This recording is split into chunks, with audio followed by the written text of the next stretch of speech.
여러분 안녕하세요. 오늘 이 해설 시간에는 정말 흥미로운 자료를 하나 파헤쳐 보려고 합니다. 바로 아주 우연한 사막에서의 발견이 고대 역사 텍스트에 대한 우리의 이해를 어떻게 완전히 그야말로 송두리째 바꿔놓았는지 살펴볼 텐데요. 거두절미하고 바로 들어가 보죠. 본격적으로 들어가기 전에 이거 하나만 상상해 보실래요? 수백, 수천 페이지에 달하는 엄청나게 복잡한 문서가 무려 1000년 동안 단 한 글자도 바뀌지 않고 그대로 유지됐다고 말이죠. 와, 이게 수학적으로나 역사적으로 정말 가능한 일일까요? 오늘 우리는 이 놀라운 기적을 완벽하게 증명해낸 바로 그 유물들을 직접 확인해 볼 겁니다.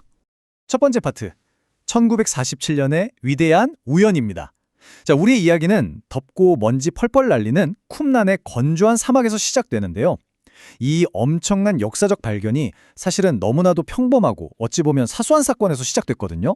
1947년에 길 잃은 양 한 마리를 찾아 이리저리 헤매던 어린 베두인 양치기 소년이 있었어요. 이 소년이 쿰란 주변 동굴들을 뒤지다가 우연히 점토 항아리들을 딱 발견한 거죠. 물론 자기가 방금 20세기 고고학 역사상 가장 위대한 발견을 했다는 건 꿈에도 몰랐겠지만요. 자료를 보면 밖은 엄청나게 덥고 습했는데 이 항아리들이 내부에 부서지기 쉬운 두루마리들을 그야말로 완벽하게 밀봉해서 보호하고 있었던 겁니다. 두 번째 파트, 항아리 속 숨겨진 문헌들입니다. 그렇다면 진짜 궁금해지잖아요. 도대체 그 조심스럽게 밀봉된 고대 항아리 안에 정확히 뭐가 들어있었을까요? 겉보기엔 그냥 평범한 흙항아리였지만 그 속엔 인류 역사를 다시 쓸 보물들이 숨쉬고 있었습니다.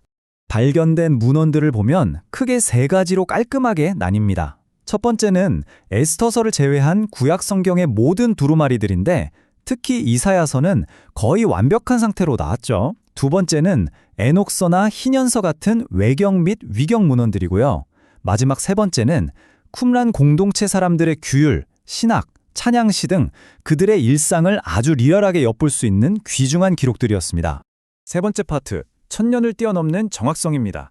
이제 문서의 종류를 넘어서 이 자료들이 어떻게 그 긴 세월을 버텨냈는지 그 완벽한 보존 상태를 보여주는 아주 확실한 과학적 증거를 볼 차례입니다. 시간의 흐름을 한번 짚어볼게요. 1947년에 이 사해두루마리가 발견되기 전까지만 해도 우리가 가진 가장 오래된 히브리어 사본은 서기 10세기경에 쓰인 레닌그라드 사본이었거든요.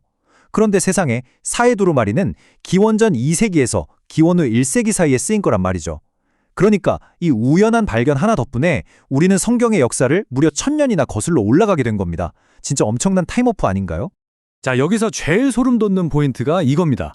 학자들이 이 기원전의 사해두루마리를 10세기의 마소라 사본과 딱 나란히 놓고 비교를 해봤거든요. 결과는 정말 충격적일 정도로 똑같았습니다. 1000년, 무려 1000년이라는 시간 차이가 나는데도 내용상 차이가 거의 제로에 가까웠다는 거예요. 이건 진짜 1000년 동안 텍스트가 거의 변하지 않았다는 걸 증명하는 경이로운 결과였죠. 원본 자료에서 설명하는 개혁주의나 청교도적 관점에서 보면 이 결과는 단순히 역사적 사실 그 이상입니다. 이분들은 원래부터 성경이 하나님의 영감으로 쓰였고 필사되는 과정에서도 완벽하게 보존된다는 교리를 굳게 믿어왔잖아요. 사해두루마리의 발견은 바로 그 신학적 믿음이 사실이라는 걸 사분학적으로 그리고 과학적으로 완벽하게 입증해준 셈이 된 겁니다. 네 번째 파트, 두렵고 떨리는 필사입니다. 아니 그렇다면 기계도 아니고 사람의 손으로 베껴 쓰는 건데 어떻게 이런 말도 안 되는 정확성이 가능했을까요?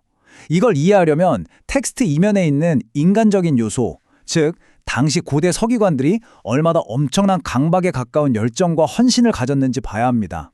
쿰란 서기관들의 필사 과정을 보면 정말 오류에 대해서는 말 그대로 무관용, 절대 용납이 없었어요.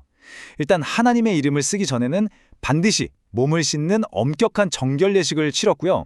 원본이랑 한 글자 한 글자 숨 막힐 정도로 대조를 했습니다. 그러다 만약 그 긴 페이지에서 딱 한 글자라도 틀었다? 가차 없죠.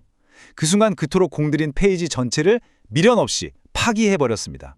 이런 극한의 깐깐함 속에는 말씀을 향한 엄청난 두려움과 경외심이 녹아있는 거죠.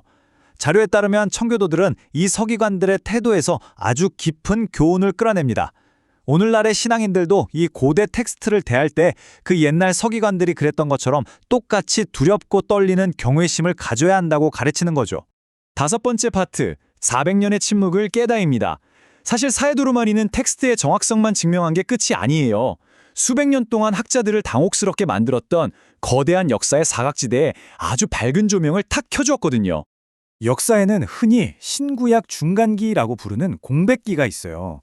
구약의 말라기와 신약의 마태복음 사이 무려 400년이라는 침묵의 시간이죠.